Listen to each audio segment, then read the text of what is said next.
Brexit, May heads to Brussels on eve of crucial EU summit. Theresa May is heading to Brussels later ahead of a critical EU summit to formally sign off the Brexit deal. The Prime Minister will hold talks with top EU officials, before leaders of all 28 countries meet to endorse the agreement on Sunday. However, Spain has said it will not attend unless a last-minute spat over Gibraltar is sorted out. Even if the EU approves the deal, Mrs May must still persuade enough MPs to support it, which could prove difficult.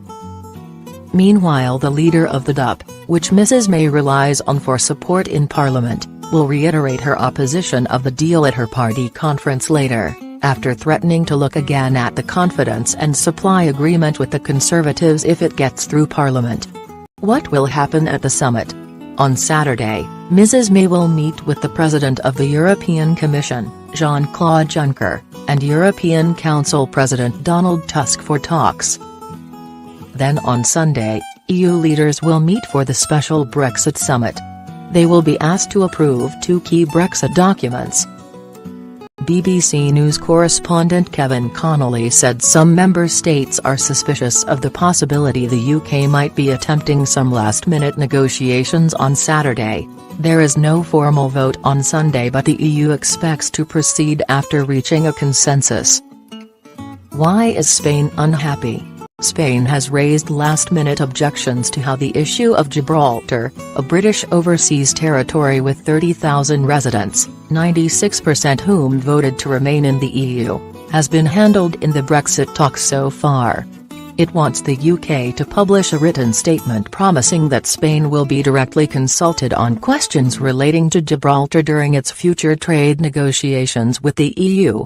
On Friday, Spanish Prime Minister Pedro Sánchez said he will not decide whether to attend Sunday's summit until the assurances are provided.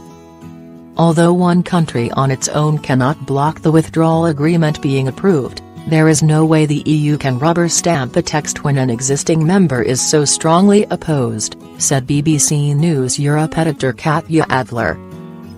Gibraltar is believed to be the only outstanding issue ahead of the summit. France, Denmark and the Netherlands had raised concerns over what the political declaration said about fishing rights in UK waters, but this issue is understood to have been resolved. What happens after the summit? If the EU signs off the withdrawal deal, Mrs May will then need to persuade MPs in her own parliament to back it. A vote in Parliament is expected to happen in December. Labour, the Liberal Democrats, the SNP and the DUP have all said they will vote against the government's deal. Some of Mrs May's own Conservative MPs, the hardline Brexiteers, are also highly critical of the deal and are unlikely to support it, while other Remainer Tory MPs may also vote against it. If MPs back the deal, it then has to be ratified by the European Parliament. Once the UK leaves the EU on March 29, 2019, which will happen with or without a deal, the details of a long-term trade deal will be worked out during a 21-month transition period until December 2020. But if the deal is defeated, a number of things could happen, including leaving in March without a deal, a second attempt to get the Brexit deal passed, another referendum or a general election. What does Theresa May say about the deal? On Friday, the PM said the UK should not hope for a better deal from the EU if MPs reject her Brexit agreement.